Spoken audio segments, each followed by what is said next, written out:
अभी मैं full larger bench 3 रुकनी bench के सामने पेश हुआ हूँ और मैंने अदालत से गुजारिश की है कि चेयरमैन जनाब इमरान खान साहब की आइनी दरखास्तें समाअत के लिए मुकर्रर नहीं हो रही हैं।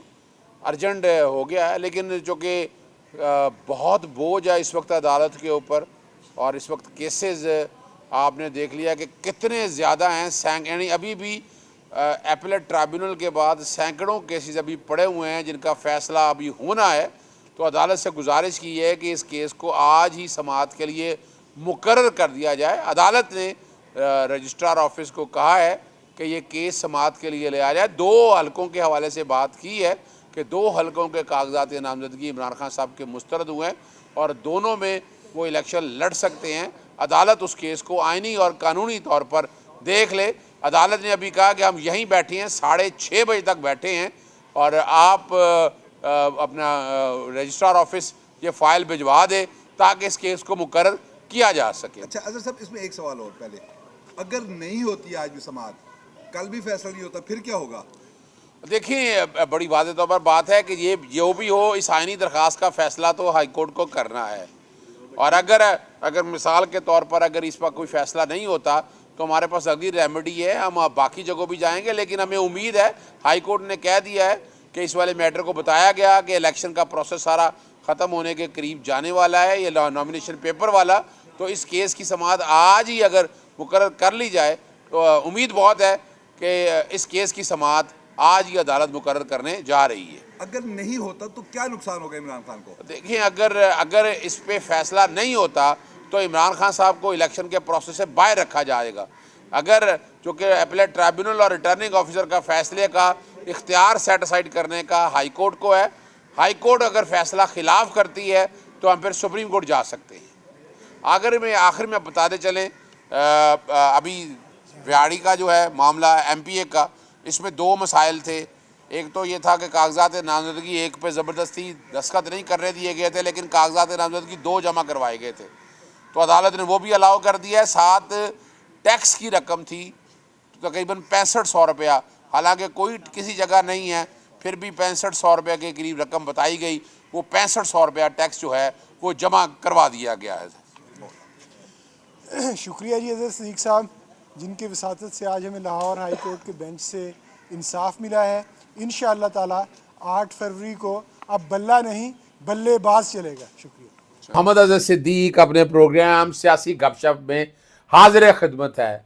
ना मेरी हंसी मुस्कुरा रुक रही है, ना दुख के मामले में सच्ची बातें भी नहीं कर पा रहा आप लोगों से, लेकिन पाकिस्तान में फसाइयत से बढ़ के कोई चीज़ अब सामने आ गई है। हम जमहूरियत सुनते रहे, सदारत सुनते रहे, फिर डिक्टेटरशिप सुनते रहे, फिर पार्शला सुनते रहे, फिर मार्शला सुनते रहे, लेकिन अब का दौर जो है ये कोई अजीबो गरीब सा दौर है। कमाल है, यानी एक सियासी जमात को रोकने के लिए इस हद तक जा सकते हैं। रिकॉर्ड कायम हो गया। और मैंने आपको शुरू में बता दिया था कि पाकिस्तान तहरीक इंसाफ, इमरान खान जो भी फैसला करेंगे उस पर मनो अमल करना है। बड़े लोगों ने कहा कि आपको पार्टी टिकट नहीं मिली। मैं देखिए, पार्टी टिकट का इशू नहीं है, मैं फिर बताता चलूँ आपको।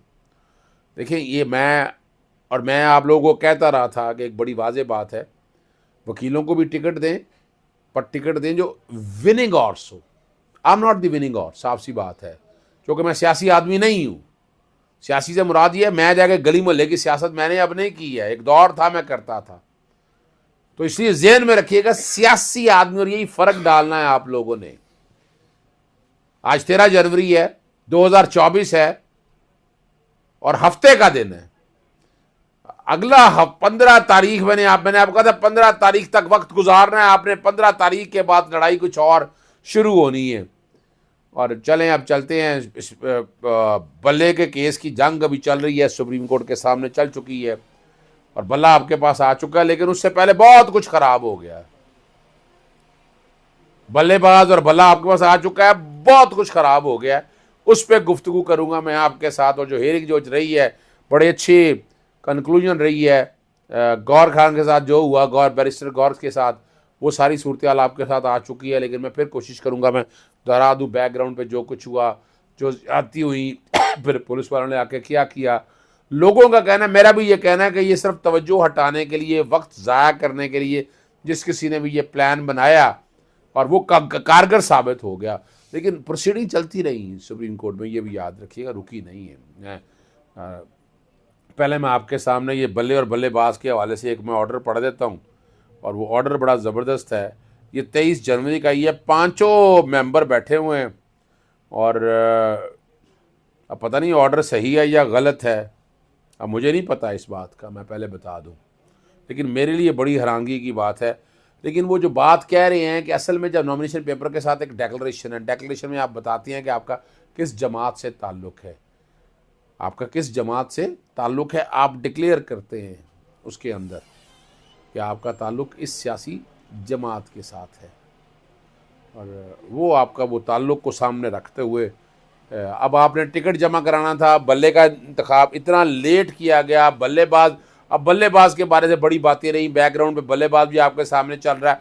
अब वो लेकर गए, कैंडिडेट को जाने नहीं दिया, रोका गया। मैंने पिछले प्रोग्राम में बता दिया था आपको क्या कुछ करना है, वीडियो रिकॉर्ड करनी है, ऑडियो रिकॉर्ड करनी, शिकायत दर्ज करनी है, पूरा मैं फिर दोहरा देता हूँ आप लोगों के सामने। उसका तरीकाकार क्या कि वहाँ जाते हुए वीडियो बनाया, बताएं कि टिकट जमा नहीं कराने दिया गया, एफिडेविट के अंदर जो कोई भी बात है, अगर खाली पीटीआई लिखा है तो पीटीआई आगे नजरियाती है नहीं लिखना है ना आगे, डेट्स ऑल। उसमें ऐसा क्या मसला है, पीटीआई खाली के कॉन्टेक्स्ट में अब आपका राइट होना चाहिए, लेकिन इलेक्शन कमीशन ने कह दिया कि जब एक सियासी जमात के आप दूसरी सियासी जमात के नहीं हो सकते, ये पाबंदी लगा दी और आउट राइट लिखा दिया रिजेक्ट कर दें, आप नॉमिनेशन पेपर रिजेक्ट कर दें। टाइमिंग देखें, बड़ी मुस्तैद है हमारी इलेक्शन कमीशन ऑफ पाकिस्तान, उन्होंने कहा रिजेक्ट ही कर दें, आप खत्म कर दें सारी बात को सामने रखते हुए।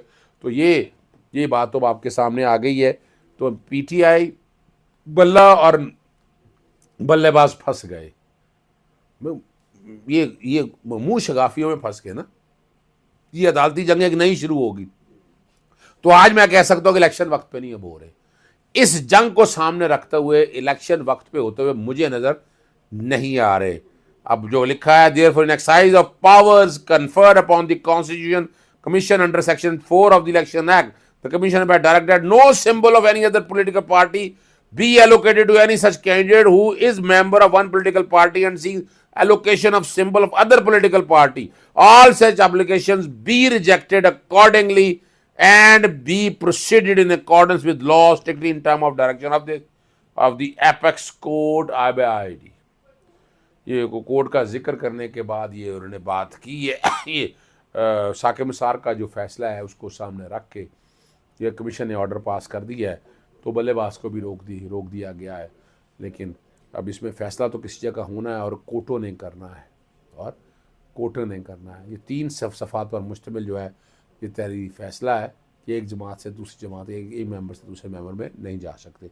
सुप्रीम कोर्ट ने बैरिस्टर गौहर के घर जो छापे का नोटिस लिया और IG वहाँ पहुँच गए, तहरीरी रिपोर्ट आ गई, संजीदा मामला है कि आप इनके घर क्यों गए, उन्होंने कहा मज़ीद तहकीक कर रहे हैं, तो शहरियों का तहफ़्फ़ुज़ जो है वो हक़ है और मामले की तहकीकात करें। और पेशावर के इलेक्शन भी इसीलिए कराए थे कि यहाँ सिक्योरिटी का मसला था। ये यहाँ बड़ी वाज़ेह है कि कहना कि ये पुलिस उनके घर गई थी, पुलिस को मालूम हुआ कि उनके घर कोई मुजरम गया है, कि वो कौन था जिसके पीछे की, जिस वजह ने कहा ये कोहसार पुलिस से मालूम कर वो बताएंगे। बैकग्राउंड पे देख लिया, घर टूटा हुआ था, फिर आकर बताया असल जो है वो प्रेशर डालना मकसद था। असल क्या था, मकसद था प्रेशर डालने का। प्रोग्राम के शुरू में आपने देख लिया होगा कि मैंने इमरान खान साहब के वो कोशिश की कि दरख्वास्त आज समाअत के लिए मुकर्रर हो जाए, लेकिन वो नहीं हो सकी, प्रेशर बहुत ज़्यादा था। और वो अब पता चल थोड़ी डिटेल हमारे पास आ जाएगी कि सुबह हीयरिंग हो रही है या नहीं हो रही है। मैंने प्रिसाइसली कुछ चीज़ें वहाँ पर बताई थी, वहाँ तक आ जाएँ। एक बात और जो अब आगे वाली बात है, सुप्रीम कोर्ट जस्टिस जाजुल हसन के इस्तीफ़े के कॉन्टेक्स्ट में DGISI फैज़ हमीद का किरदार जो है वो सामने आ गया। ये सहाफ़ी सतूर कहते हैं, हमने 100% गलत ख़बर और हक़ाइक़ से हट कर जो बात है। अब ये बंदा पूछे भाई आपके पास खबर कहाँ से आई है जो आप लगा रहे हैं, ठीक है ना जी। जनरल फैज़ हमीद ने आर्मी चीफ से मुलाकात की और वो पीछे हट गए। अब बकौल ये है कि वो पीछे हट गए, इसलिए जस्टिस जाजुल हसन को पीछे हटना है। और ये जो कहना है कि बहुत कुछ अपने साथ ले गए कि मुझे वो ख़जाना बरामद करवाया गया था, वो चीज़ें भी मौजूद जस्टिस अजहर के ख़िलाफ़ आना थी, और फैज़ हमीद गिरे तो एजाज़ुल हसन को भी गिरना ही था।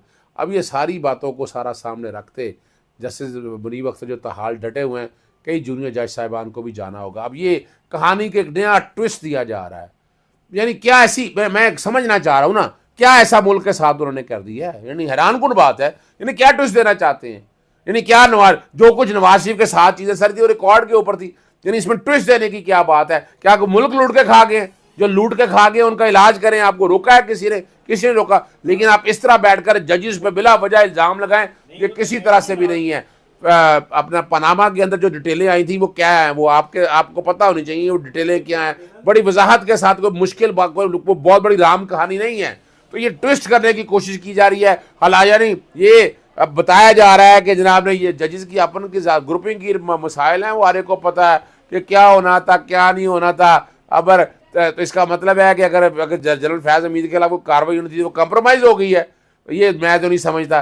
अब जब एक तरफ होना है तो फिर दूसरी तरफ भी आना है, फिर उसके छींटे दूसरी तरफ भी पड़ने हैं, उससे कोई फ़र्क नहीं पड़ता, सवाल ही पैदा नहीं होता, खड़ा होना चाहिए। और मैं इस्तीफ़े के बिल्कुल सख्त खिलाफ हूँ, ठीक है ना जी। और अब ये सारा जो कुछ ही है ना, और इस्टेब्लिशमेंट को यकीन है कि नवाज शरीफ तमाम मुमकिन रुकावटें दूर कर ली जाएंगी और नवाज शरीफ को कोई मुश्किल ना हो। यही सब कुछ हो रहा है, यही ग्राउंड बताई जा रही है। चले मर्जी है। इसमें शाहिद खान अब्बासी ने जो है ना, उन्होंने कहा जी नवाज शरीफ जिस तरह इक़्तिदार में आ रहे हैं उन्हें इससे इख्तलाफ है कि कुर्सी की कोई ताकत नहीं होती। मैं वज़ीर आज़म नहीं था बल्कि मुझे मुलाजमत दी गई थी। एक शाहिद खान अब्बासी ने इतनी बड़ी ये बात कर दी है कि आपके लिए ये बहुत दरवाजे बहुत खोल दिए, आपको डाउट रह नहीं गया। सुप्रीम कोर्ट में हेयरिंग में बल्ले में मुख्तलिफ लोग आ गए। वैसे लोग कहते हैं कि इनको इमरान रियाज का नहीं पता था, फौजिया कसूरी का पता था, जब ये टीवी नहीं देखते हैं, ये अब सारी बातें हैं। फिर वो अकबर एस बाबर के वकील बाकी सब ने कोशिश की है, सिर्फ ये टेक्निकलिटीज़ में घुमाने की है। बिल्कुल ये नहीं बनता, और ये दरख्वास्त खारिज बारी जुर्माने से बनती है। इलेक्शन कमीशन का ये इख्तियार नहीं है। और बड़ी अच्छी बहस की आमिद खान ने, क्रेडिट जाता है आमिद खान को। बाकी अब आप खुद समझ सकते हैं कि चीज़ें किस सिमत में आ रही हैं। लेकिन मैं 15 तक के ये मुश्किल हालात देख रहा हूँ इमरान खान के लिए। 15 के बाद मैं बेहतरी दे रहा हूँ। इजाज़त चाहता हूँ। अस्सलाम वालेकुम, अल्लाह हाफ़िज़, पाकिस्तान जिंदाबाद। PTI नज़रियाती भी एक्सपोज होगी। जो टिकटें देने का देखें, पाकिस्तानी तारीख में इतनी बड़ी धांधली नहीं हुई जितनी धांधली अब हो गई है। एग्रीमेंट भी आपके बैकग्राउंड पे चल रहा है, वो सामने आ गया, मगर इसके बावजूद भी हालात और वाक़यात सामने आप लोगों के हैं। किस तरह वीगो के डाले आए, किस तरह पता नहीं, लोग कहते हैं वीगो के डाले आए, नज़रियाती वाले कहाँ गायब रहा, फिर आया, फिर वही प्रेस कॉन्फ्रेंस की बहार, पुरानी प्रेस कॉन्फ्रेंस की बहार है। बाकी चीज़ें आप सब समझ आएंगे। इसके बावजूद भी पाकिस्तान तहरीक इंसाफ इलेक्शन लड़ेगी और बल्लेगा होगा। अब इसकी एक नई जंग शुरू होगी। इससे नज़र यही आ रहा है कि इलेक्शन वक्त पे नहीं होने वाले हैं। इजाज़त चाहता हूँ। अस्सलाम वालेकुम, अल्लाह हाफ़िज़, पाकिस्तान जिंदाबाद।